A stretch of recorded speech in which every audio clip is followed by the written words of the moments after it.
I wanted to feel like somebody, Yeah. or not feel like somebody. I didn't want to feel like the loser. I didn't want to feel like the guy that's always in the way. To hear, and when I get out, his voice, Dad, where you at? It's my birthday. That right there, that's when God was like, dude, it's time to change some stuff. Welcome to Able to Overcome, the podcast where we sit down with individuals who have faced and overcame life's toughest challenges. Whether it's overcoming personal hardships, loss, or adversity, our guests share their powerful stories of resilience and the tangible ways they were able to overcome. If you're in the midst of the trial of your own, this podcast is here to remind you that you're not alone. And by learning to look to the great cloud of witnesses that surround us, we too can learn how we are able to overcome.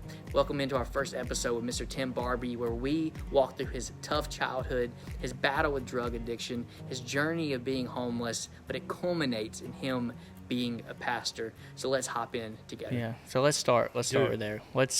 Because the point of this podcast is hopefully somebody's listening who has or is in the midst of drug addiction, bad mistakes, in a sense in which they do not see a way out. And yet you're standing here, and we said the words that described you: committed father, committed husband, campus pastor, a guy that just works hard, a great encourager. That's my own word. But you were a drug addict, selling drugs, not a committed father, not a committed son. And so I just love, if you just start at the beginning, let's just tell your story. Yeah. And because the whole point of this podcast is able to overcome. Like, we overcome by the power of Christ in us and by the great crowd of witnesses we look to. Yeah. And if people like you don't tell their story, there's people like Tim 15 years ago who never have the upside that you do. Right. So from the beginning, man, just Here we go. let us have it. As growing up, and I said growing up, my dad, my mom was 9 months pregnant with me. I mean, it started then, but he was trying to sell our house. We were going to the mission field, right? Everything looked good. We were going to Australia. That was his thing. We were going just to do God's work. To surf? To serve. Right? The surf and to serve. To surf and, right, surf and turf. But he was trying to blow up the well because the well ran dry. Yeah. Had like 3 sticks of like 3/4 dynamite. Tried to light one. He thought it didn't light, so we went to light the other one, and the thing blew up. And then from there, total different guy. Blew up. What was it? Like, it blew this much of his hand off. Took him a good 15, 20 feet in the air when it blew up, and just, it messed him up. It messed up his stomach and ears, and just, it fried a lot of him. Yeah. After that, he wasn't the same guy. Like, back then, he would coach my brother's t-ball teams and baseball and basketball stuff. He was just an all-around good guy. Yeah. But after that, that guy left. And what was left behind was not a good guy at all. So as I'm growing up, Tim better not be heard. If he saw me, he better not hear me. Stand in front of the refrigerator like, I'm thirsty, I want to get something. No, you let your mom do that. Yeah. Or if you make him mad by making too much noise, he had a hook at that point. He would just backhand you out of the blue. Mom would be making like dinners and stuff, and we were poor. Yeah. I mean, literally like commodities and going to get the government cheese and all that stuff. He couldn't work. My mom couldn't work. She had to take care of him full time. So there was disability there, but it wasn't much. Yeah. And he would throw, like, one time, I remember 8 years old, and he threw a plate of food up against the wall and just like, you expect me to eat this slop? What is wrong with you? We can't eat all. It just went ballistic. Tables flipping over. I mean. And at 10 years old, when you're watching that, what are you thinking? 8 years old? What do you think an 8-year-old is doing? Yeah. I'm hiding. Yeah. Because I know if he's done in there, he's coming for me. Yeah. I don't want a part of that. I'm going to the bedroom. I'm out. I don't, So that lifestyle growing up. And then when I turned 10, it wasn't long after that, he passed away. Yeah. Heart attack, kidney disease, just all kinds of problems left over from the explosion. I lived with my aunt for a good 6 months. Up During until the that process point. of him. Right.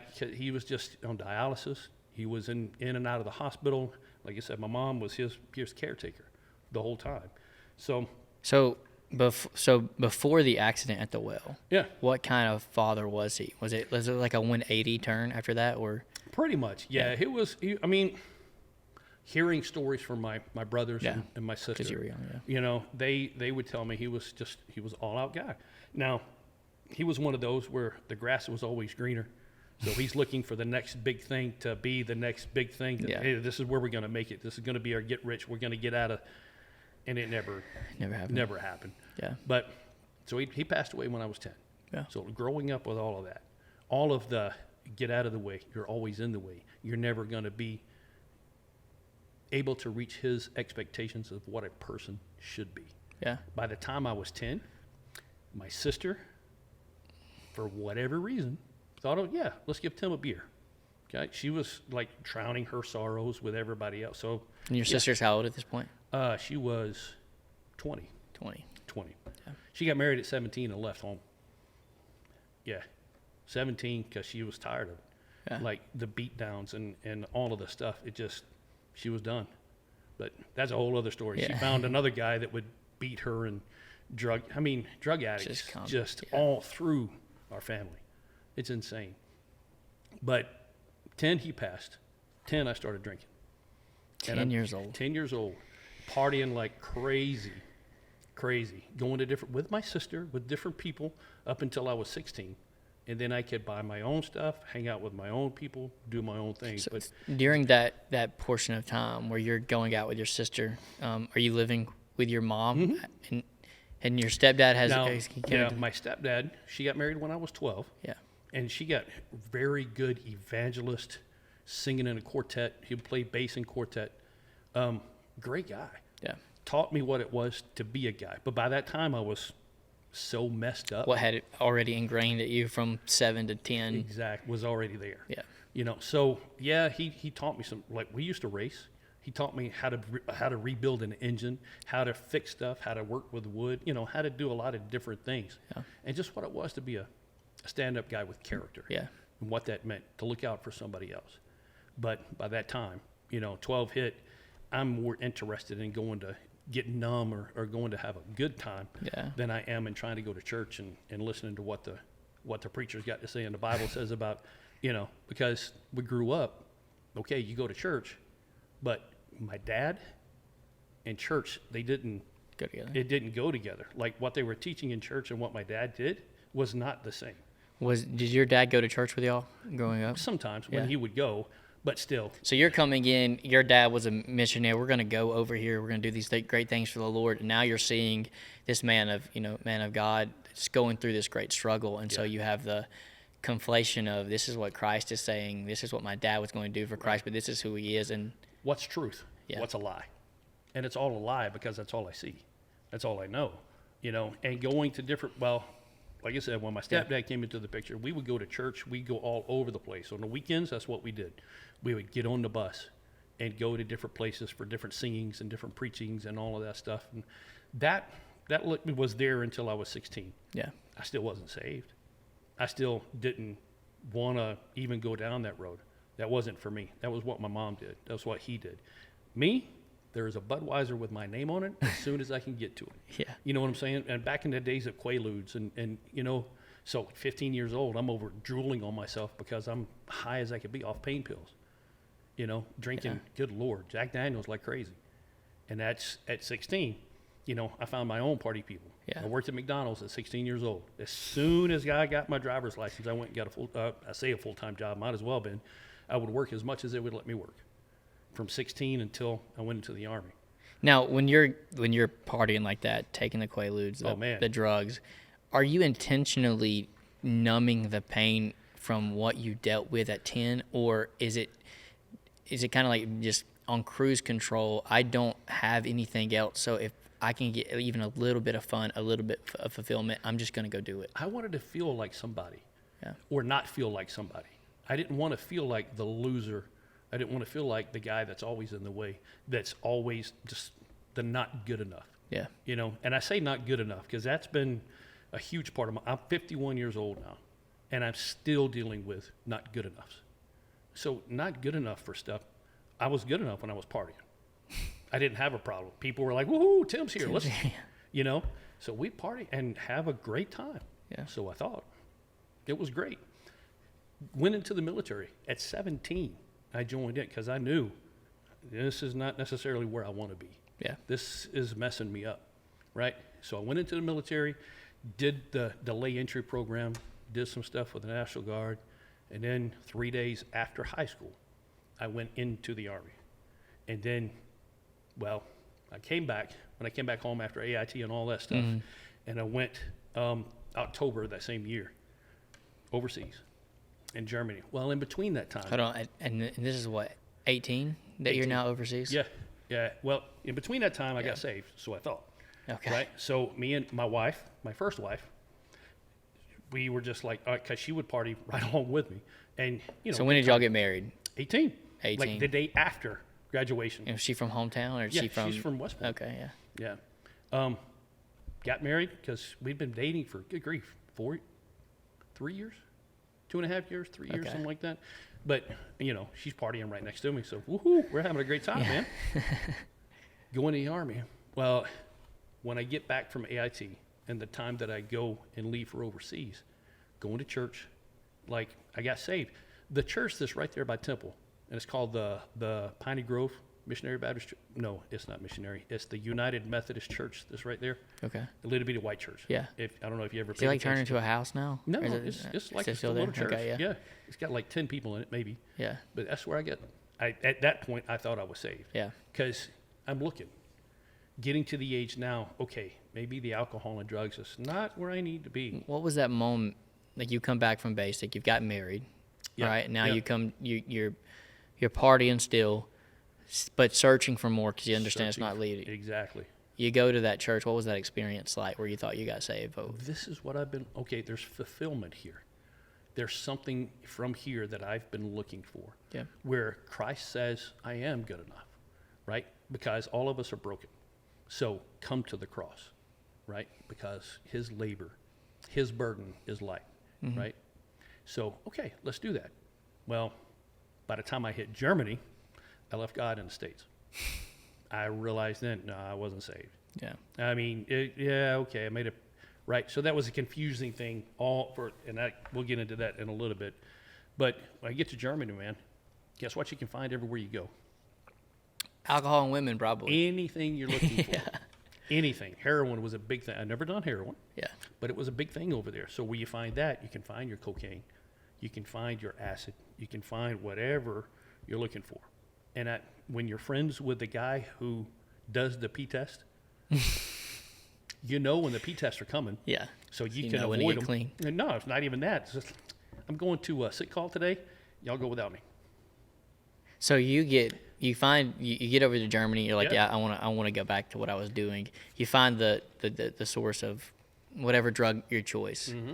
You then get connected to a guy in the Army who is in control of all the drugs. And so what is that? Just like communication? Like, hey, we party together. I'll help you out. You help me out. Absolutely. So you were invincible.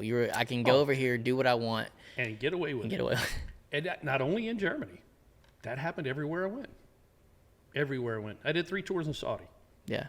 right? In the 90s. I was in all through the 90s.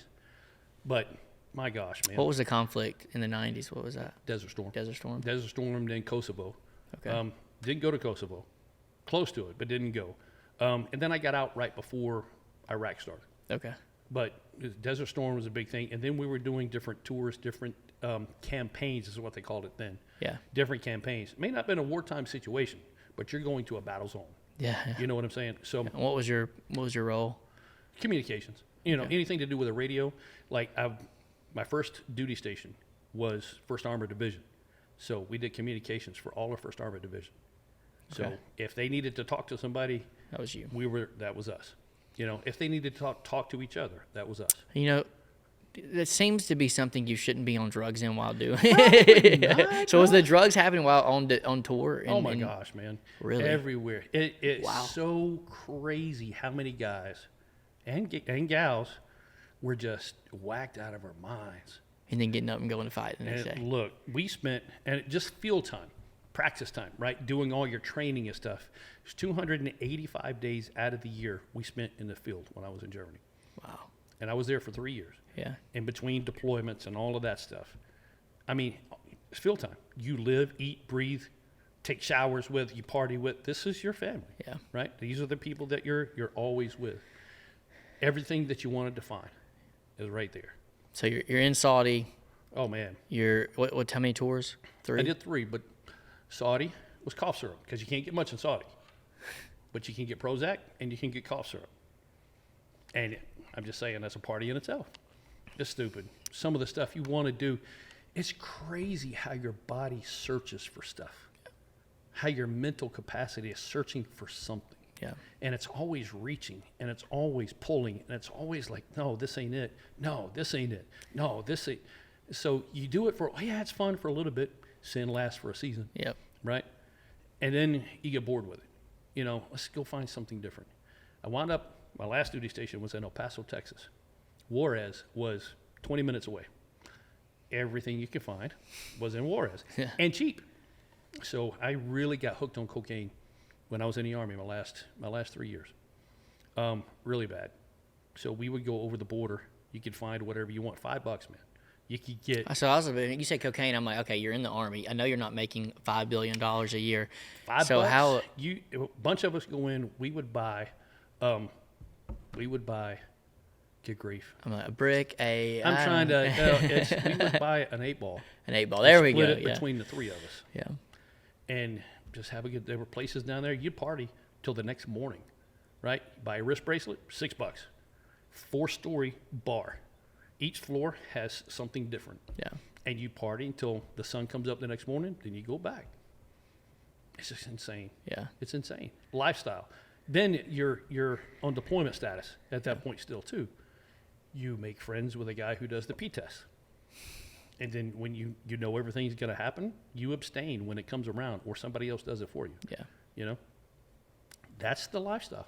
It's a lifestyle where you're going nowhere. You're Nothing. You're searching for the weekend. You find it in the weekend. You avoid the problems that could come from it just to survive for the next party. Well, Cobalt Towers. If you look at Cobalt Tower, I say Cobalt. It's Cobalt Towers. Yeah. That happened in the middle 90s. It's the first attack that Osama bin Laden did. Well, the Air Force barracks was here. We lived in a quadplex. There was 4 buildings. That blew up that building. We were here. Wow. So where was that at? Where was that location? That's in Saudi. Saudi. Okay. Mm-hmm. So going to do the cleanup, to help do all of this stuff, to help jump in and do the pickup. Yeah. Well, that stays with you. So by the time I get out of the Army, I don't know how to deal with, one, my childhood trauma, right?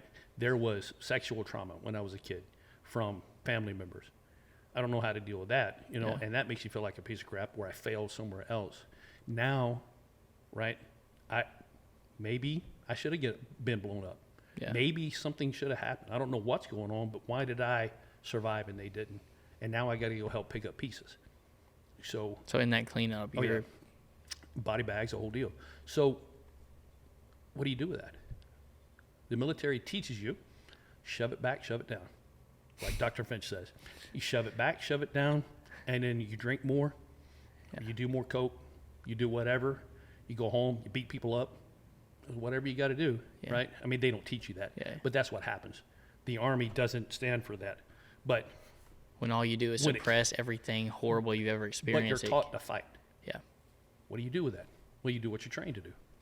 And so we go out. There's been a couple times been put in jail for skirmishes in clubs and all kinds of stuff. Between us and the Marine Corps guys, we'd always get into stuff. So it's not as simple as I'm going out seeking pleasure. It's I have things going on in my brain that I cannot work through, process, and the only escape I can have is the moments where I can find something to take my mind off of it. And in the meantime, at least I'm a little bit happy. That's it. I'm numb. Only to get on the back side of that the next day, and you're left with not only the problems you had the day before, but the regret, the guilt, and the searching. Glad you kind of led me into that. So you start selling stuff. I didn't make but $900 a month when I was in the Army. Jeez. Right. Hey, go over, fight for our country, put yourself in danger, and we're going to pay you $900 a month. Yeah. So I'm at that point. Yeah. You become a little bit of a thief. you start pawning everything you got, everything your friends have. You start pawning stuff because now I've got a taste of cocaine that I don't want to let go, right? There's a taste of stuff there that it numbs. It makes me feel 10 feet tall, bulletproof, which is what a soldier wants anyway. Yeah. So let's go. And I had other guys that were right there. There was 2 guys that got kicked out of the Army because they tested hot on stuff, and they just chose to get out, instead of getting help. There was a time when I got my first DUI, my only DUI ever, but I blacked out the east side of El Paso by hitting an electric pole with a car. Jeez. Me and this other girl were coming from the club, going back to the barracks. I passed out. And I ran straight. It's a wonder I didn't kill her. Yeah. It's a wonder because it hit right on her side. It was an old Thunderbird, man, that I totaled. Thunderbird. Oh, my gosh, man. And went to jail for probably 4 days after that. But the Army took it from the civilian side, brought it to the Army side. So they gave me a letter of reprimand, right? I got 2 weeks, no pay, and I had to do extra duty for 2 weeks. That's it? You're done? Done. Yeah. So how? It's not even on my record right now. Except so that my Army happens, record, but not the civilian record. And then that tells you, okay, well, I've done the worst thing I could possibly do, and then I got a slap on the list. And they just cover it up, and soldier, don't do it again. Why? It happens all the time in the military, man. Yeah. I think that's a lot of what people don't understand. When you say Army, what do you think of? That's prestige. That's respectful. That's honor. That's discipline. There's the most jacked up people you'll ever meet in your life are walking around in a uniform. Because they're young men like you, needing to get out, don't know where to go, and not getting the help. Yeah. Things have changed since Iraq and stuff. Yeah. I'll give it that. But dude, back then, there was suck it up, soldier. Don't want to hear you whining. You'll be fine. Deal with it. And they had counseling. What kind of guy wants to go to counseling? Well, especially a guy that's been told to suck it up and push it down. Exactly. Like I don't even know if you have the capability, or if you're in a command, you have a platoon or whatever you are in, and all your friends are doing the same thing you have, and they're not going to get help. Like I don't. You hit it right there. Yeah. Like being a squad leader, right? Being a squad leader. I had 6 guys under me while I'm doing all of this, and they're doing the same thing. Their stories, man, it would blow your mind. I don't know if you know what hunch punch is. I do not know what. Okay, so it's bathtub. It's bath that we used to get Everclear. You can buy it by the gallons. You go to the Class 6, which happens to be on a military post. You can drink at 18, by the way. That's helpful. It's great. That's great. So Everclear, man. And I know, but I'm just being real. Yeah. I'm not going to try to. Not usually I cover it up. Yeah. I'm not trying to boast and give the devil his. No, but I'm just telling you some of the stuff your military guys do to cope. A lot of people would just.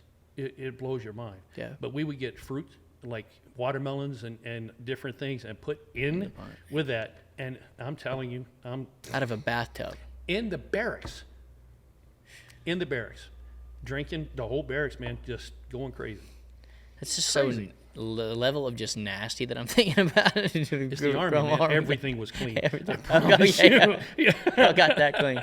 Yeah. Yeah. So but look, man, the alcohol kills whatever's in there. Yeah. But I say that to say that's the levels of what we were trying just to deal with life. Yeah. Deal with not only your baggage that you brought with you, but then the other crap that you have to go through. And I say you have to go through. I would go through it again in a heartbeat, right? And most veterans will tell you that I gave the United States a blank check for my life. Yeah. And whatever the cost, that's what I'm willing to pay. But what comes with that? Well, yeah, you get some stuff that's jacked up, and people that just don't need to see some stuff. Sure. And there's people that's had it harder than I have. But they deal with stuff different. Yeah. So that leads me, 98, 2001, when I got out. But my last tour was in 98. I got out there. Came back from Saudi. Got busted down from sergeant to PFC. Due to? Drinking, fighting. So I got another Article 15. Busted. I'm talking not 1 rank, but 2. Yeah. Just being a knucklehead. And from there, I didn't care. Now, you get it. 2001, are you out before September 11? Yeah, I got out in February 2001. If you would have been in September, would you? Yeah, I'm surprised they didn't recall me, but given my past. They let you go. They're like, nah, we don't need that guy back. No, we don't want him. Yeah. You know, but from there, I moved to Portland, Maine. That's my second wife. We got married right after I got out. Had a daughter that she went up there. She was in the Army. Yeah. And then she got out. She popped hot as having cocaine in her system too. Imagine that. Yeah. And then she got pregnant, and she got out for being pregnant. Yeah. She went to Portland, Maine. I moved with her right after I got out. And it was probably, I don't know, maybe a year after that. And then after she had our daughter, then she had our son. And then party people and friends are two different things. Yeah. You know, so when you're married, you're supposed to be best friends. We thought we were best friends when we were drinking and having a good time. But when life hits you in the face, When the noise got quiet and the alcohol wasn't flowing. dude, and we were both functioning alcoholics. So it was not good. There was fights, screaming, things thrown, you know, plates thrown at heads, and I'm ducking. You know what I mean? Which throws my mind back to what you saw at 8 years old. So here we are. You're just triggered all over again. triggered all over again, and then Yeah. also just doing what you saw. Yeah. You know? Yeah. It's like ingrained on you in such a How do you deal with conflict? With anger. yeah. Right? So by this time, it's been like 10 times impact. How do you deal with conflict? Well, when you have a fight or flight mode, you don't run. Yeah. You fight. Well, she had the same thing. And we would argue and fuss and fight, and just, it was bad. It was bad. It come to a point where she was trying to stab me, and I had to put her in a headlock. That landed me in jail. Because she called the cops right after that. They saw red marks on her neck, and there we go. There was a domestic right there. There's no investigation here where Oh, no. They took pictures and hauled me off. And so that took a while. Her dad, of all people, bailed me out of jail because he knew he's former Marine too. Yeah. He understands, you know, he's like, I know what you guys are doing. You just need to stay away from her, yeah. you know? Well, no, I'm not going to stay away from her. That's my kids and all. Anyway, all that led to her taking me to Portland, Maine, in the town, and dropping me off at a soup kitchen. And I slept behind a dumpster at the soup kitchen for a couple of weeks. Mind you, straight out of so I can sleep anywhere. It doesn't matter. So, but. So you're married, living together, having kids, and then that happens, and she's like, well, We're done. we're done. We're out. And her, and that led to her dropping you off, and now you're homeless for the first time in your life. Right. But after all the stuff you've been through, it didn't really feel like I was homeless. It was just, I'm in transition right now. What am I doing? No family around. I'm from Alabama. Nobody I know lives up in New England. Yeah. Nobody. Yeah. So I'm there, you know, just making the best of it. I think most people I did not understand that New England was in America until I understood what. I literally thought Tom Brady played in Europe for that's like, funny. you know, the first, I think, 10 years of my life. I don't think New England is in America. But that's a whole other. No, I'm joking. Is there what is it? New England is that's a city around It's Vermont, New Hampshire, Maine, Boston. yeah, Massachusetts. Yeah. All those. They call that New England. Everybody's listening to this like right I now, know, just being yeah, like- these guys aren't from Alabama. But they, anyway, she came and picked me up a couple of weeks later. Let's try it again. Yep. Let's do, okay.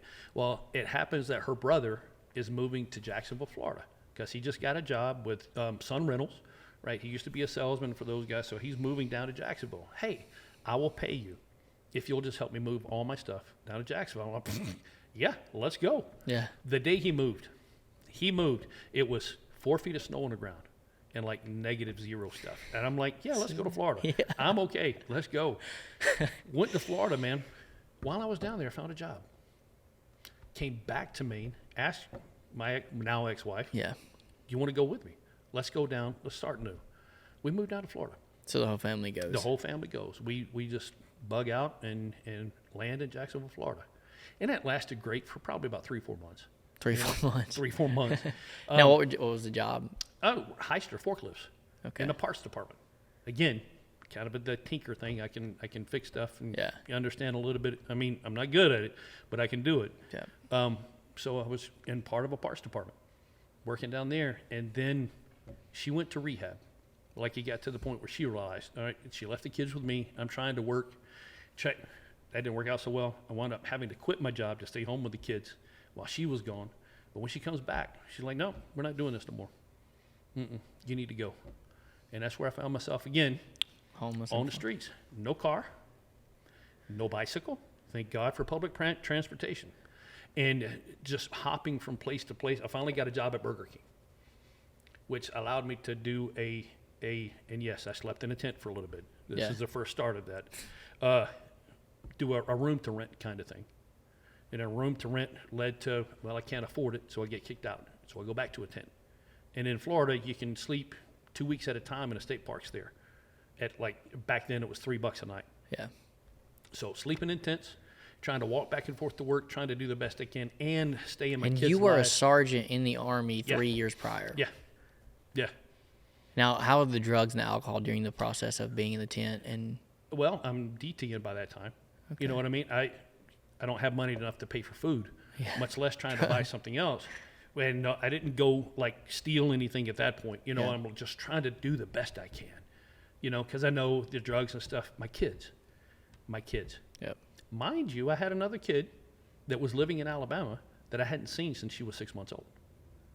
Right, and that's a whole other story. My wife left me when I was in Germany. Yep. And then she went home. She had the kid there, and I didn't really have any contact with her until much later in life. So I'm trying to do the best I can for those two kids. I didn't want that to happen again. Then I landed a job going through the Goodwill. The Goodwill does some great stuff. Great stuff. They helped me put together a resume. They give me a voucher to go get some clothes. I got a suit. You know, they helped me do some job interview skills stuff. Yep. I mean, it was a blessing. It was a real blessing. I could use their phone, their fax machine, back when you really needed to use the fax machine. I don't even know what that looks like. I honestly thought of like a printer when you said fax machine. Well, that's kind of it's like pretty close. Yeah, kind of. But yeah, we'll just skip. That's a I'm podcast just saying, for another time. You'll have to look that one up on YouTube or something to see back what it looked like back in the early 2000s. But so wound up getting a job at a pest control company. Okay. In Ponte Vedra Beach, Florida. TPC, right there next to it. I mean, like, woohoo, all right, this is going to be nice. Yeah. And probably one of the best jobs I ever got. It was there a month, and I'm trying to find a place to live, and I'm trying to find a place to go. And this guy that was working with us, his name's Damien. I thought he was a cool cat. You know, he's always just it. You could be yourself around him without him being judgmental and stuff. Really cool guy. Didn't know that he was going to be my future drug dealer. So I moved in to his room to rent that he had. Yeah, man, come on. You ain't got to sleep in a tent no more. Come to the house. Well, I got a room for you. Yeah. And then I met a lot of Puerto Rican and El Salvadorian guys. And that's where things kind of took a real big turn. Okay. Big turn as far as they didn't know anything about guns much. You know, they knew enough to like shoot. Yeah. But I really taught them how to break it down. And they're just one thing after another. Next thing you know, hey, go to Tampa with me. All right, let's go. That's my place. Yeah, well, we went to Tampa, and we came back with keys. Keys of cocaine to bring back to Jacksonville, Florida. White guy, rolling with some Spanish people. I can go places where they can't. Yeah, where the cop's not going to mess with them and stuff. Yeah. So, no problem. Great. Oh, my gosh. It was brand new Cadillac, 2003, back at that time. Oh, my goodness. Beautiful Cadillac. I was like, man, this is cool, right? Rolling with some keys in the back. Don't worry about it. Just go, right? Don't drive too stupid. Just deliver the do drugs. Your thing, man. And by the time we got back, I didn't have to pay for anything. That was my payment. I get whatever I wanted. So we did that for a good 18 months. So you're not getting paid for this, but you're getting all the free drugs you want. Dude, so you're like I didn't have to pay for room, the rent, electricity, none of that stuff. It just, as long as I kept going to Miami, I kept going to Tampa. Whatever you got to do, white boy, I don't care. Now, when you're leaving in this Cadillac and you're going across the state, what 2 hour drive to Tampa, maybe 3. Bumping like crazy. Oh yeah, you're not thinking. You're just. I mean, you're not nervous. You just kinda, but because that puts you what? I mean, that's definitely a felony. So you get to a point where you just don't care. You just don't care. And that's the thing about an addiction that a lot of people don't get. Well, how come they just don't care about how they're at that point? You don't care, except your body is wanting a drug like it wants oxygen. Hold your breath for 30 seconds and see what happens. What are you going to do? You're going to do whatever you can to breathe. Yep. Same thing with doing drugs. It's not an excuse, but that's how your body gets used to it. And once you're used to it, man, that's how we're going. Yeah. You know, so you're doing Coke to go up. You're doing Oxy to come down so you can sleep. Then you're drinking in between just to kind of let it ride and simmer. You know what I'm saying? So, man, there's days you're up for days. Trying to go to work, still got a full-time job, working at a pest control company and trying to do the best you can, plus be a father, you know? So here I am bringing these 2 kids over into this environment. Yeah. And, like, they're fine. They're fine. Not thinking about, you know, the guy. There was one time that thank God my kids weren't there. But people were banging on the door trying to come in, and I don't know what it was about. I didn't know if they were there to pick up something or if they were there trying to bust in to steal something, whatever. But I left a shotgun hole above the door where I shot at them to get them out of the way. Like, And leave. your kids are there. Yeah, leave. You don't need to be doing that kind of stuff. Yep. Now, I mean, that kind of stuff. Looking back now, man, what an idiot. But in the moment, you're just flying by the seat of your pants. It's not like you're trying to prepare anything. You're just going with the flow. As long as I'm not getting caught, I'm having fun. I'm getting numb, and my kids are with me. We're making a little bit of money, and everything is okay. I'm fine, right? I don't need nothing else. Everything is good. Until you start having to do, I don't even know how you'd say, debt collection? Is that the best way to put that? You explain don't it, know. then we'll see. I don't know how I should put that. But there have been times where you hold people down when they don't pay, right? When you front them an 8-ball. 8-ball then is $125. That's $125. That'll take your life. Don't die for that, yeah. No time for messing around. If you ain't going to pay, that's fine. We're going to take it out of your skin. So we have, and I say we, it wasn't just me, beating people down with chains, with log chains, holding them down, beating them to, breaking jaws. And there's just a lot of stuff that goes in with that, man. And when you're in that moment, are you like, your brain's just shut off? Like you're here. Hello, Army. Yeah. All day long. I'm going into what I know. I'm listening to my sergeant telling me we got to do this to keep the business going. Exactly. So I just do what I got to do. I got to do what I got to do. If I want to keep getting what I want, what my bodies want, if I want to keep having fun and having that kind of lifestyle, man, we're going to do whatever we got to do. Yeah. 18 months worth of just crazy, in and out, 24 hours a day, strippers in, right, crazy people in, homeless people in, just 24 hours rotating, just a rotating door, man. Just life insane. never stopping, never no stopping. rest. No, just go. About 18 months of that's all I could take, and then again, here we are realizing there's got to be something better. So what were the moments in that, even in the midst of euphoria, you're getting all the drugs you want, you got all the women you need? What was it that was missing, that wasn't fulfilling you, that left you in those moments thinking, okay, I'm coming to the end of my rope again? Where's the love? Where's the caring?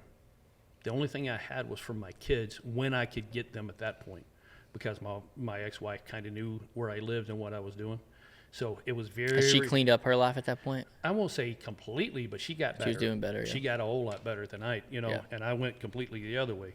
But just wondering, like, what is this coming to? I'm doing this to people. When is it my turn? Yeah. When is it my turn to have the beat down? When is it my turn to get shot or get killed? When is it my turn to get arrested because you got an undercover? When is it my turn? Yeah. And that just really started weighing on me heavier and heavier. So I started pulling out of that. I moved out of the house. I went into going back into like rooms for rent. And I finally found a house a few months after that, and I'm still kind of got my foot in a little bit, but not like it was. But when I finally pulled out, it was probably, I don't know, a couple months after that they came to the house where I was renting. They busted every window out of the house, busted my TV, like tore up everything in this house, everything. And it was a rental house, and it scared the crap out of me. What were they collecting, or they were just letting me know that I'm still... You're not getting away from this. I'm now. not getting away from exactly. Yeah. So after that, it was when I really started pulling away from it, and I went back to living in a tent. Just back to living in a tent, back from bouncing from place to place, living street life kind of thing. Still got the same job. The guy didn't work there anymore, thank God, but still got the same job, still doing the pest control stuff. And now I'm working with $250 a week and trying to pay a $600 a month rent. Well, that don't work, especially when I found a new dealer Yeah. And all the so money. you're still. I'm still. So you're still good. You walk away with a strong addiction like that. I mean, Yeah. it just doesn't stop. So I found a new guy, right, and just tried to do my best. And that lasted till, goodness, I got in a couple of fights, wound me up in jail a couple of times after that. Bad checks, took me to jail twice. Stealing stuff. It got to the point where I was taking stuff from my work. Like there was a 4-port battery charger DeWalt system and 3 drills that I remember to this day that I stole from my job. Take it, I would pawn it, and then take that money to my dealer so I could get stuff. So, and just walking me through this, as you're getting this drug addiction, I'm sure there's thoughts going through your head, I've got to kick this at some point, or is it just, this is just who I am at this point? At this point, when I'm starting to pawn stuff, I know what I'm doing. Hey, it's not right. Yeah. There have been nights, dude, where I've done lines of coke and crying at the same time because I know better. This is not going anywhere. This is going to lead me to death or prison. Something's got to change. This is not a good life. This is what everybody talks about and makes fun of, is the guys who just can't make it in life. Now I'm one of the guys that can't make it in life because I'm living in. My kids are saying we're going camping with Dad because they don't understand that Dad lives in a tent. So when they come and see me, which like it's maybe once a month, I was living in a tent. And we're going camping, and I wouldn't say anything to them about it. But I mean, dude, that's what broke my heart, man. See, but that's the thing that I don't think Christians who are following Jesus, who go to church, they have the cookie cutter, life. Yeah. They don't see that in a drug addict. They see someone who's out panning for money, getting money, going to buy drugs, and they don't care. And that is true for some, but there are some like you that are, like you said, doing the lines and crying at the same time, wanting more but having no way out. Absolutely. Or feeling no way out. And you're right, because a lot of people, if you're homeless, what comes with homeless? You just get a job, man. Yeah. Everything will be better. Get a job. Everything will be fine. No, that's not even close to being what the issue is. Yeah. None whatsoever. Because they see the product of what they're doing. They see the outside, what the trauma is exposing. They see you not working. They see you living in the street. Sure. But you cannot see what happens at an 8-year-old in a house with a dad whose arm's been blown up. Yeah. And you don't know. Or the trauma that soldier went through when he was in the middle of stuff. Taking those bodies up, right? Picking up toes and fingers and meat, and they don't see none of that. They don't understand any of that. They just see the guy that's standing on a street corner that's begging for money. Or they see the guy that's screwing his family over because he's trying to get his next high. You already started out a piece of junk. Just go ahead and finish a piece of junk. I've heard that more times than once. What do you do, the voice, the earliest voice in your head says, "Get out of the way, get out of the house. You're not here."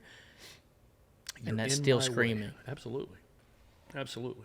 So the last time I was in jail, I had taken the tag off of my work truck, and people had helped me out enough to buy a car. I paid $500 on payments to buy a Buick LeSabre, right? It was an AB car. Yeah. Goodness. $500. $500. Making payments on $500. That ain't better. I'm just saying. I need a 5-year note on $500. I promise you, I'm good for it. The going joke back then, dude, was, "Hey Tim, I'll let you sleep in my driveway. I'll pay you if you pay me $2 a night. You can stay in the tent in my driveway." That was a going joke. Everybody knew. You know how deprecating that can be?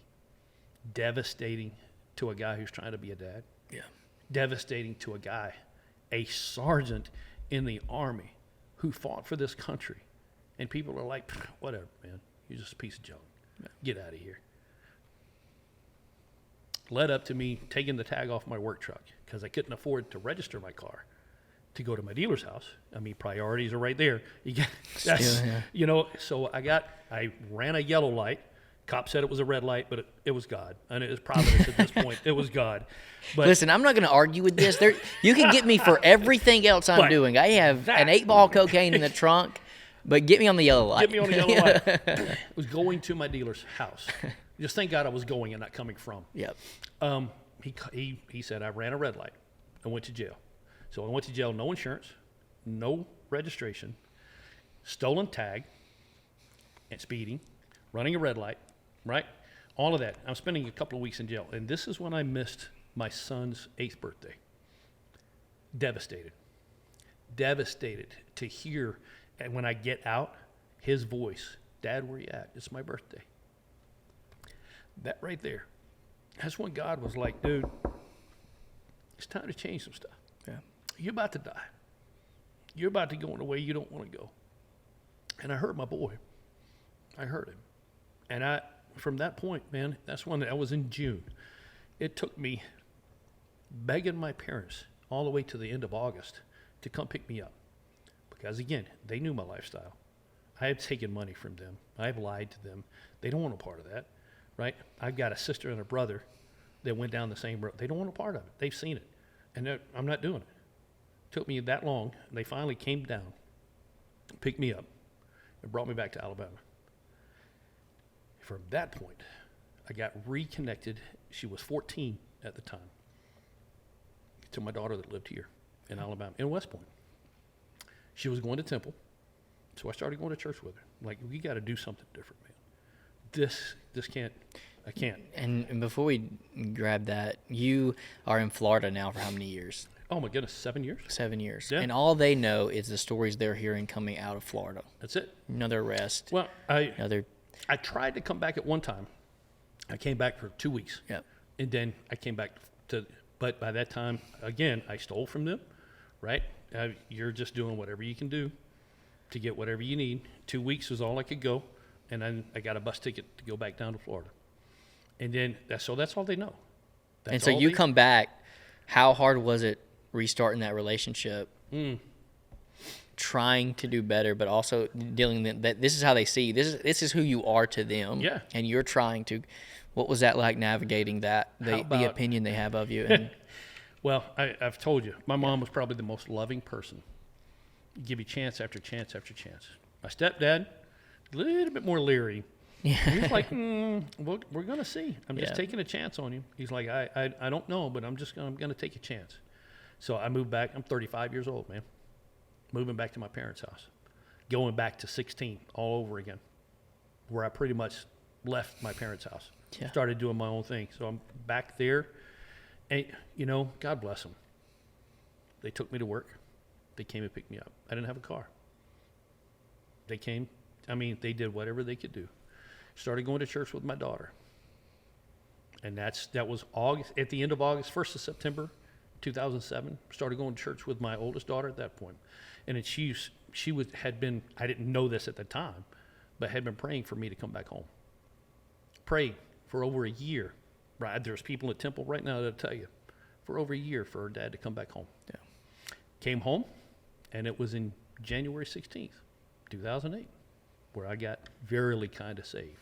Like, sure enough, I ain't looking back kind of salvation.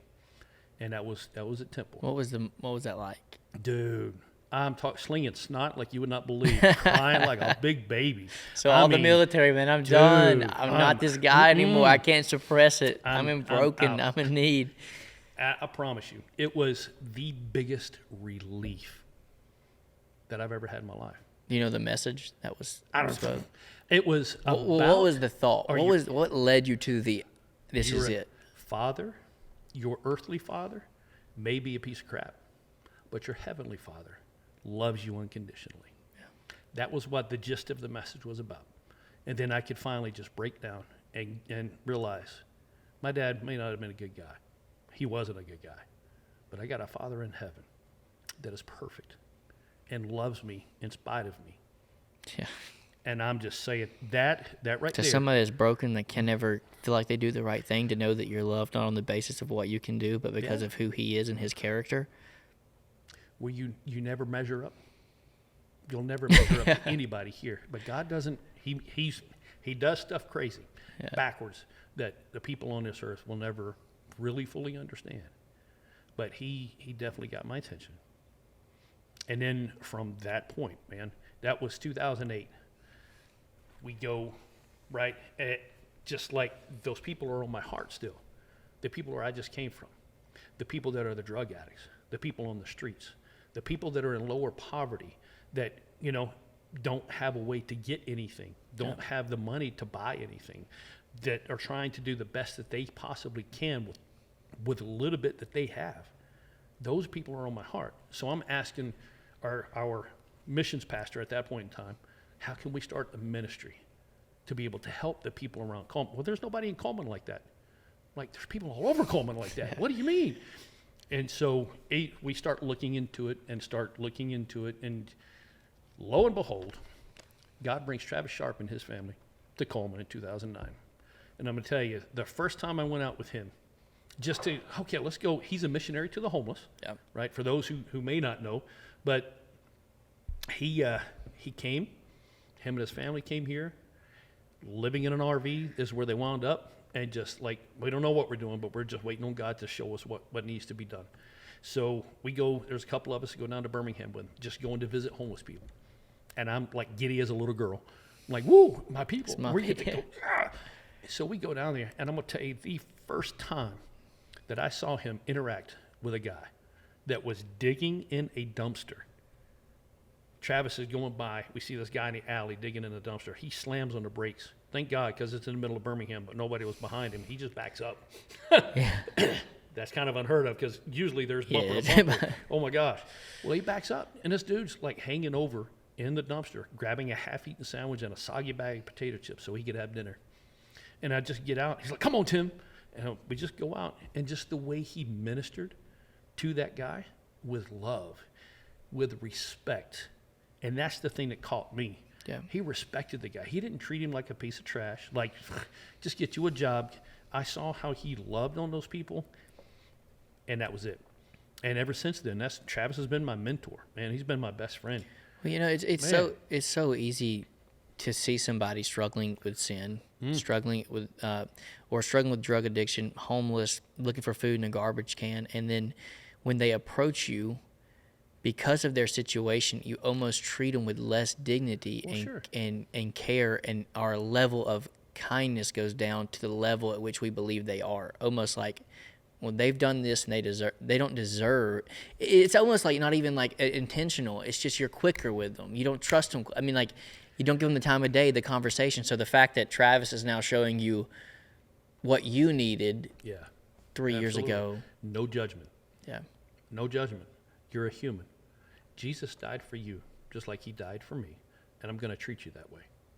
That's what got me, right? And then from then on, we would go to Travis's RV when they lived in the RV, like twice a week. We would go have dinner with them and just talk and mentor, and just he would help me and Adrian. By this time, me and Adrian, and I'll get to Adrian right here in just a minute, which is my wife, my third wife, but good Lord, thank God for her. But he would just mentor us. And that's how Unsheltered came about, was in the front of that RV as we're throwing things around and like, what does a ministry look like? Because I had a heart for it. He had a heart for it. You know, he just had more experience. Unsheltered wasn't even a thing at this point. So y'all developed. I mean, y'all developed this ministry as y'all are going out trying to make this. Yes, absolutely. We had a trailer. Travis had a trailer, little bitty like cargo trailer that we would serve food out of the front of it, and in the back of it we had hygiene products and stuff. So we would go to each little camp, homeless camp in Birmingham and Huntsville, and just minister to people, trying to serve them food. Okay, we got hygiene products, and while they were there, men would witness to them. Just tell them what God has done. You're for talking us, about that, and I'm thinking Mark 5. You know how the demoniac comes out, and he hits his knees before Jesus. The demons address Jesus, and they ask the name. I am Legion, for we are many, and then he casts them out into the pigs. Worst day for that farmer's life. Right. But then the demoniac, the man, after he's been delivered, that man must have been, maybe you can relate, I know I can, to a point where everybody knows me as the naked man in the graveyard. Absolutely. He gets delivered, wants to go with Jesus, to leave the people that know about him. Right. Where does he tell him to go? And he says, go back. Go back. And that's kind of like your story. I mean, when people get delivered from such harm, it's like, it's got to be so easy to just say, I don't ever want to be around it again because it reminds me of where I was.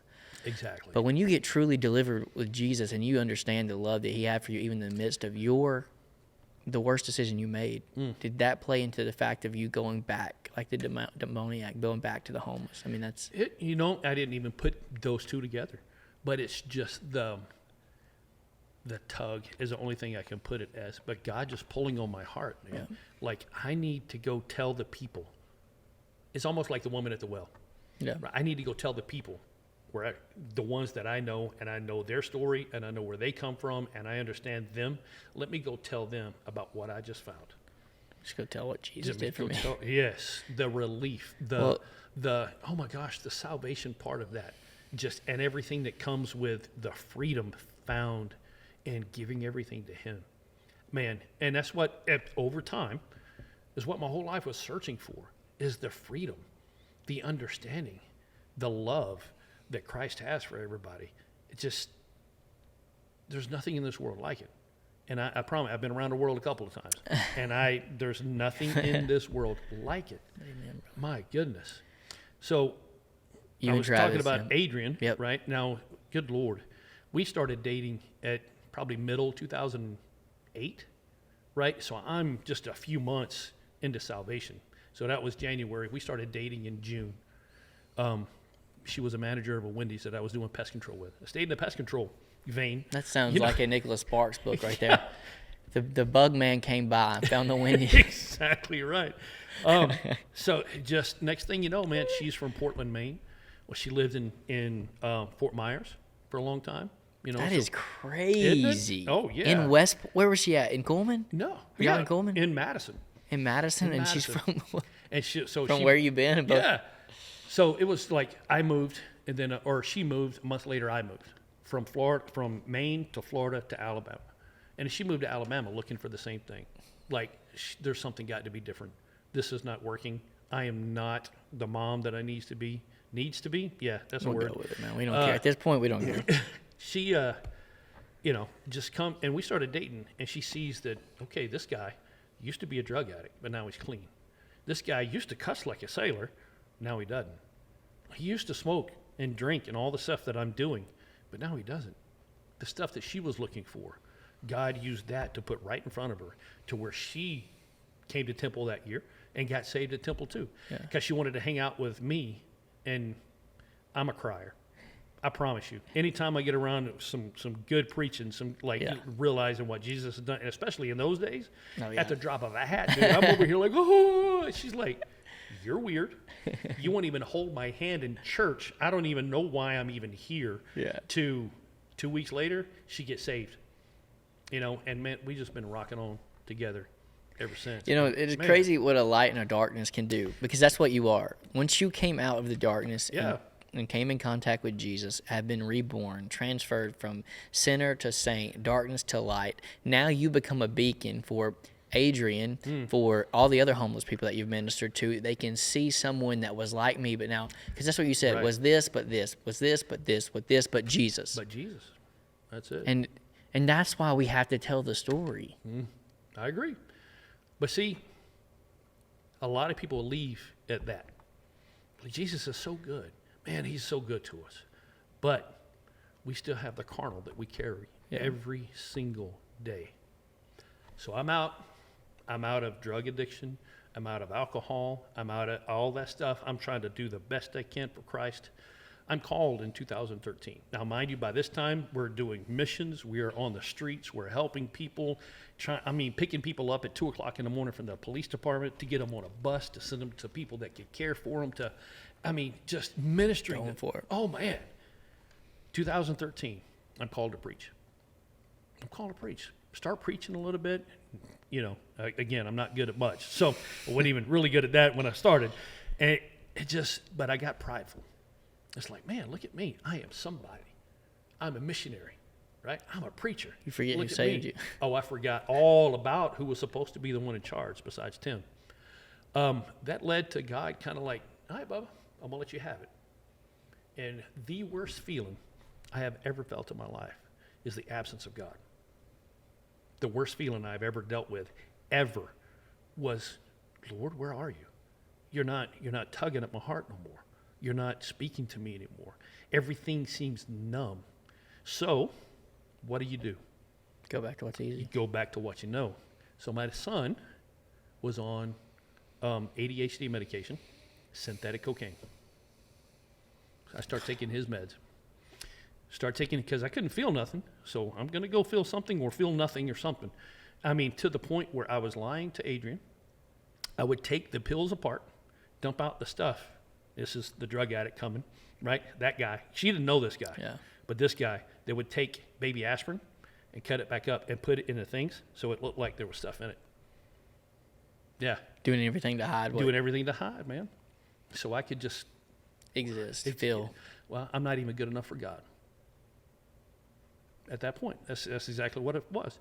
That led to taking a bottle of pills. It was Thanksgiving 2013. That Adrian, I need to go down to the VA. They need to straighten out some medication and stuff. I'm gonna stay the weekend down there and just kind of, right. But before we left, and she didn't even know anything about it. I had took an entire bottle of pills. I'm a goof nut. I'm crazy, and I did not research anything, so these pills would not kill me. If I wanted to, it would just put me in a coma, and it wouldn't do anything like I was hoping for. But when you sat there, you got the bottle. Yeah. What was the thought going through your head to make you swallow all of it? I'm not good enough for God. I'm not good enough for this family. Adrian's such a good person that she would be better off if I'm out of the way.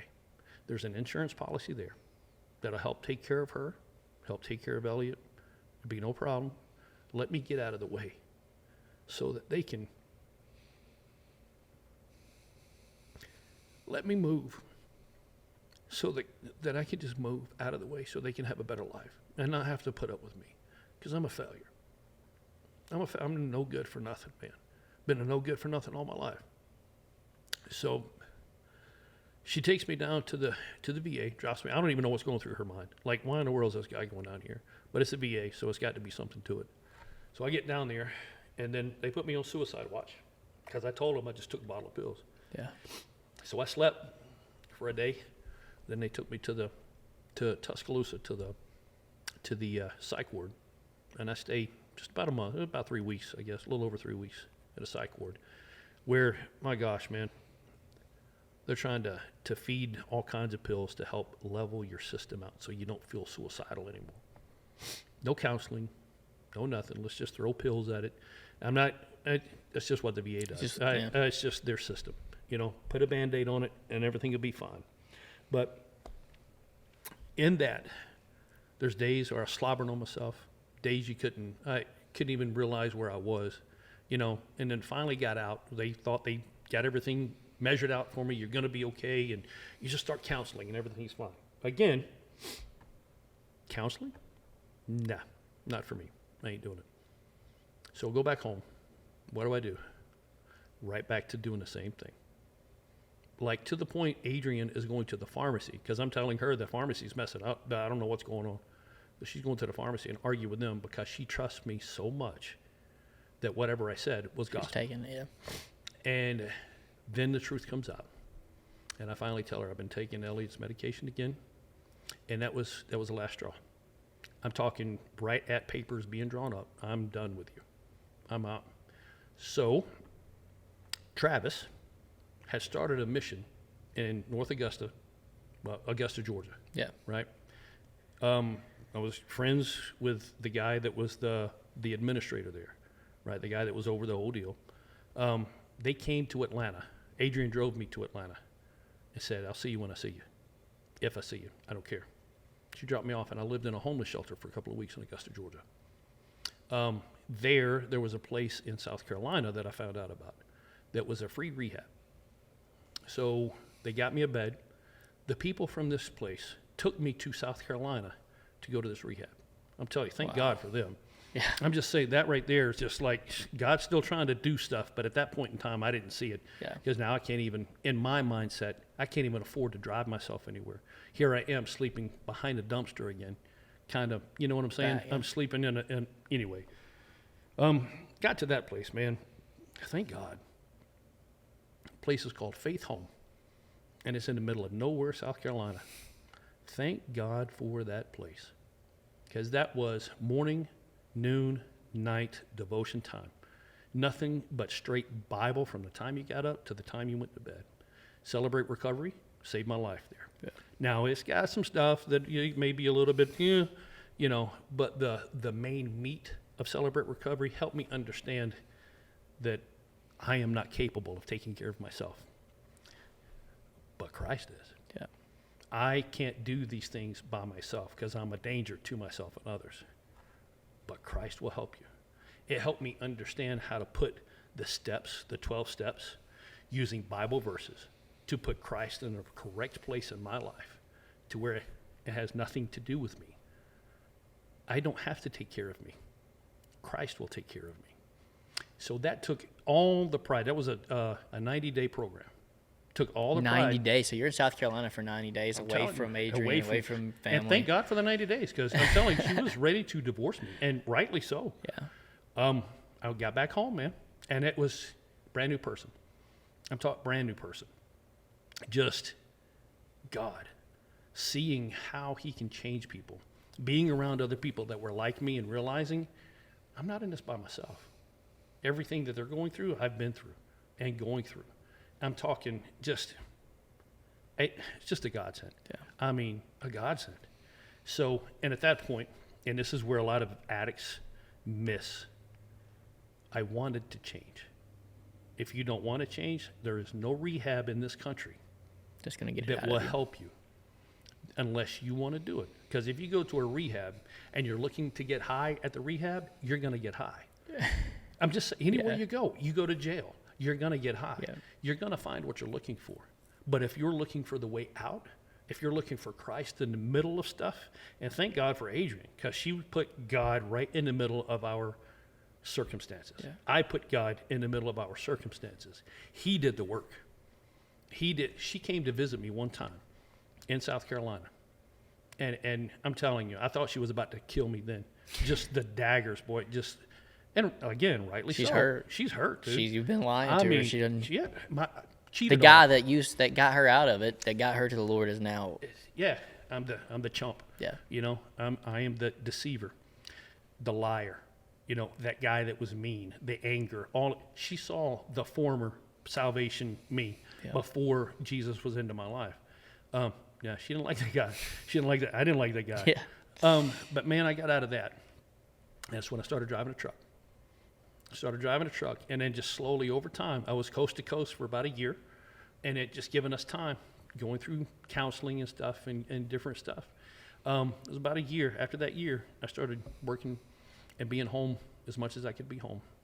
And our relationship, dude, went from that in love together, touchy-feely, like puppy love kind of thing. Yeah. Dude, the deepest the depth. love that a person could ever have. Our relationship, dude, it changed so much. So much. But that's because God did it. He's the God of restoration. And looking to him for all of that, he's the only reason we're together today. Yeah. And here we are, 10 years later, and stronger than ever. We're not perfect. Nobody's perfect. And if we ever put ourselves or anybody else on that platform of perfection, be careful. Yeah, just put the one who is perfect in the center. And that's Christ. That's what it sounds like in the rehab, the 90 days. You're starting with the Lord, you're lunch with the Lord, your dinner with the Lord. And it thinks me like John 14 or 15, where he says, Jesus is leaving his apostles, and he says, if you abide in me, I am the vine, abide in me, and you will bear fruit. Right. And like kind of what you're saying about just getting close to God, and then the change starting to happen. I now want to change because I have gotten close to the vine. Yeah. Now there's things being produced in me that weren't there. Exactly. The presence of the Holy Spirit pruning me, bringing the fruit, and now wanting to be more like Christ. And that's the sanctification part of it. And sanctificate, man, there's a lot of people, and this is Tim. This is not necessarily What did anything you say, else. Timology? Timology, not necessarily theology. But this is me. And I think sanctification comes a little at a time. Yep. Right? You're not going to get the whole, everything's going to be cut out of your life, because there's things that you have to learn. Yep. Right? You have to learn how to do life. And as an AA term, you have to do life on life's terms. Right? You can't just go and do whatever you want to. Well, we've done that. See where that wound up. Yeah. Not too good. But if you do life and put God where he needs to be in every step of that, and learn what that looks like along the way, that sanctification part, he'll work out those things. He'll work out the pride. He'll work out your anger stuff. He'll work out your bitterness. He'll work out not good enoughs. Yeah. But it takes time, and it takes a want to. And if a person wants to, dude, there's no telling what God will do with you. Yeah. But if you don't want to, and you're just trying to fake the funk, it ain't gonna work. Yeah. Man. If it's not true at the soul level, Yeah, the yeah. depth of you wanting Absolutely. God. I mean, you can lie to people all day long. You can't lie to God. And he will bring out the things that he needs to work out of you. I think we heard a message a couple of weeks ago about the devil trying to sift Peter, right? He sifts us. God allows it. Why? Because it brings to our attention, these are the things that I can't use and I'm not going to use. You need to do something about it. And that's that process of sanctification. The more we walk closer to God, the more of those things that be brought up, the more like his son will become. Yeah, and as I think about you cutting the pills and putting the stuff back in there to hide it from Adrian. And the crazy thing about our relationship with God is you can't refill the pill with God. No. He watches you take it. That's preachable right there. And but he watches you take it. Yeah. And his love for you doesn't change. Because that's the thing that changed my life more than anything, was recognizing that God's commitment to me has nothing to do with my obedience. He died for me before I could obey. Right. If he died for me before I could obey, how then can we do enough to outrun it? We can. And that is freeing. Yeah. Because you can be not enough, because we're not enough. That's why Christ had to be perfect. Right. That voice that your dad said, where you're not enough. Well, there's a bit of it that's true. I am, as a human, I am not enough. I am not perfect. I'm not holy. I am not like God. But thankful to God that he meets us in our not enough and pulls us by the power of him, right? That's exactly right. And where your dad was saying, you're not enough, so I'm going to mistreat you. Jesus says, you're not enough, so I'll be enough. That's crazy. And it's everything he does. We were talking about this earlier today, but everything that he does is backwards. He uses people that nobody else would use, right? Being called to preach. And I'm just going to say it too. Like our preacher told me that, no, you won't preach in this church, when I told him I was called to preach. Yeah. And here we are, 10 years, 11 years later, and I get to preach. Yeah. I get to preach. It's not that I deserve to preach, but I get to preach. And it may not be often, and that's okay, right? It's not necessarily my strongest point, but you're leading a church of 200, 300 people. You're ministering weekly. You're seeing salvations, all because you consented to the fact that God can love you when you're not enough. And so let's close it to here. Let's bring it to a wrap. You then start attending temple actively. You come to a church plant, church revitalization out here in Fairview. Yeah. And then things happen. You become the campus pastor here. How has your past affected the way that you pastor right now? I always try to put myself in somebody else's spot. Yeah. How are they feeling? Why are they feeling the way that they feel? Because what they're presenting when people come up to you is not what's going on. It's a product of what's going on, but it's not what's going on. So let's get to the heart of the matter. Let's get to the source. What is going on really? Like, how can I help? And I ask people that all, how can I help you? And I don't mean, let me go buy you some groceries. I mean, how can we pray? Is there some kind of counseling that we can do? Is there a Bible study that maybe we can look at? Is there something that you need that God can help you with, that I can help facilitate? And I'm trying to not put myself in God's shoes by any means, but I see me and other people's brokenness. And I think, how would I have needed help if I was in this spot? And I try to facilitate that part of it. I don't try to put a Band-Aid on it.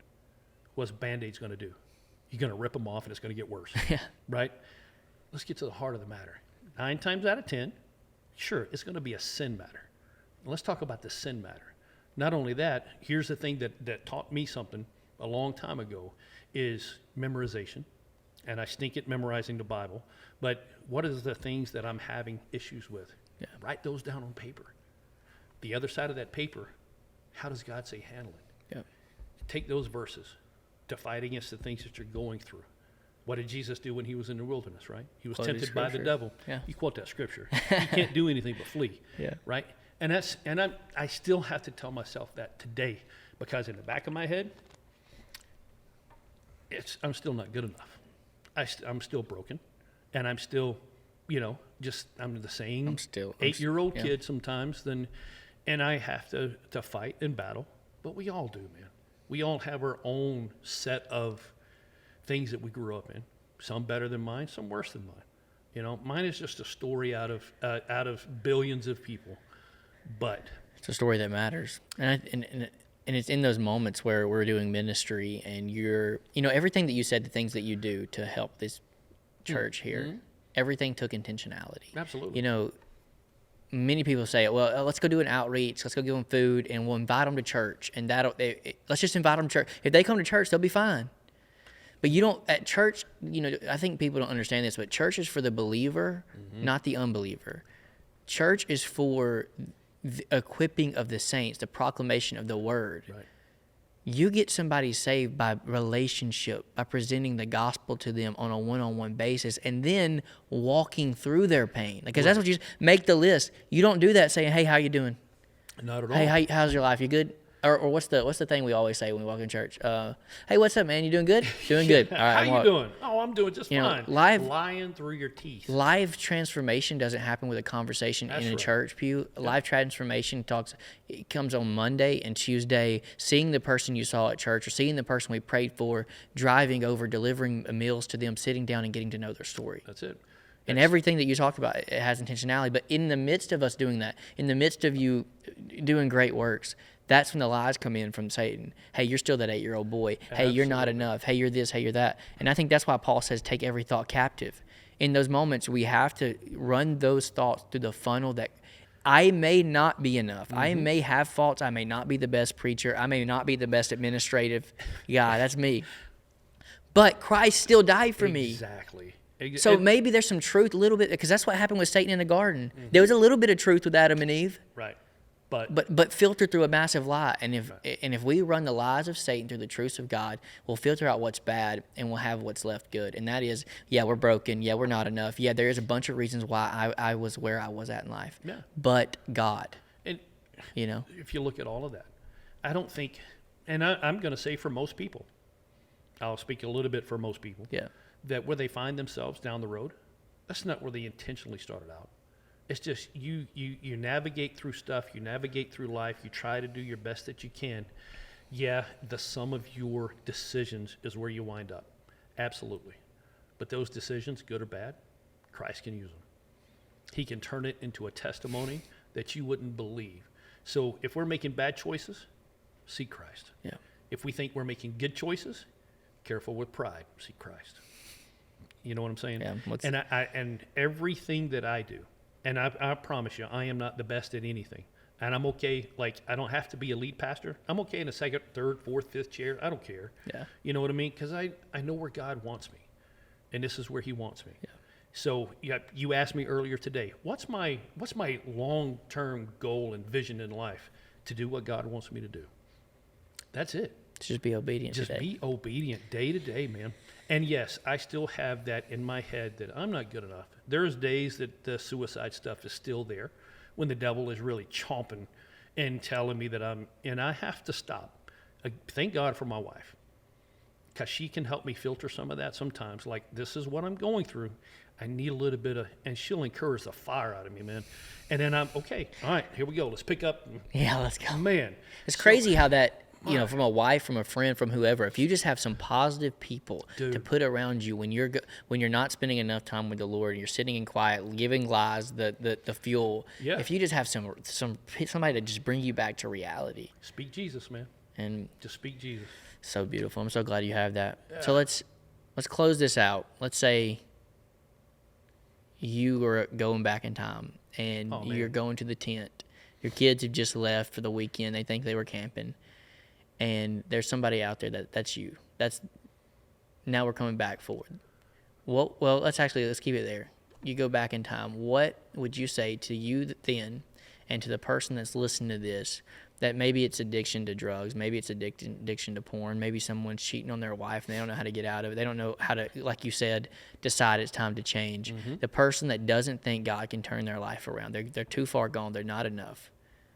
Shortly, what do you say to them? Quick answer.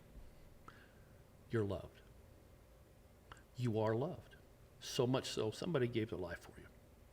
You're loved that much. Somebody cares enough for you that whatever you do, good or bad, it's going to be okay. But there's a way to find what you're looking for. Because every one of us are looking for that one thing, that we call it that God-sized hole in our heart, right? That's what we're looking for, and that's what it's for. We're going to fill it with everything under the sun. We're broken people. We're going to find broken things to fill broken vessels.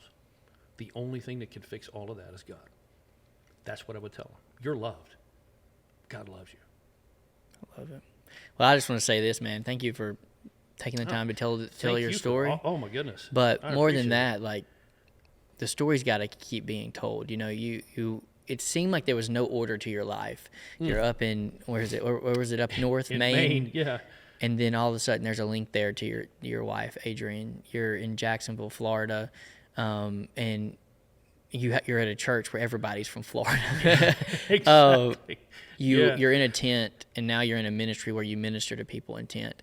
Yeah. And what's beautiful is that God was writing your future in the midst of your sin. And I'm just thankful you were obedient to turn back to Him, and then to be willing to use your hurt to witness to people. And if we don't communicate the deepest hurt of our life, then other people walk in silence and suffer. And that's why I love the scriptures that says, what is it, if we would just bring it to the light, That's it. darkness can't exist. Jesus is the light. In Him there is no darkness. He shines a light into the darkness and destroys it. And the more we talk about it, the more we pull it out of the closet and take our shame and put it out on the table and expose it for what it is, the more God will dismantle it and use it for His kingdom. He will give you a testimony. Yeah. Every time. I mean, Luke 21, right? He will turn it into a testimony for Him. And, or my favorite, Joseph, and he looks at his brothers, what you meant for evil, God meant for good. Good, absolutely. And now you're ministering, you're leading a campus out here every day, leading people to the Lord and equipping the saints for good, all because you realize you're loved, and he could use you in the midst of your pain. When you say it like that, I'm like, oh no, that's not me. I'm just doing what I know to do each and every day. And whatever that looks like, if I'm helping somebody, well, praise God, I'm helping somebody. If I'm leading somebody, well, praise God, I'm leading somebody. Yeah. But Tim's just trying to make it through this thing just like everybody else is, with the help of Christ, and keep leaning on Him in every situation. That's how we make it through. And I say that like, oh, this is a terrible life. It's not, but I guarantee you it's a battleship. Every single day, it's a battle, man. And we have to fight the flesh. And yes, there are times where, God delivered you from addiction. No, man, there are smells that trigger me to take me straight back to the streets. There are times when things get tough in my mind, the devil will say, that's why I want to go back hey, to that. what about that line? Man, you remember how good that was? I promise you, it's still there. It's still there. But by the grace of God, I don't need it. Yeah, you just keep fighting. Keep fighting. I need Him more than I need that.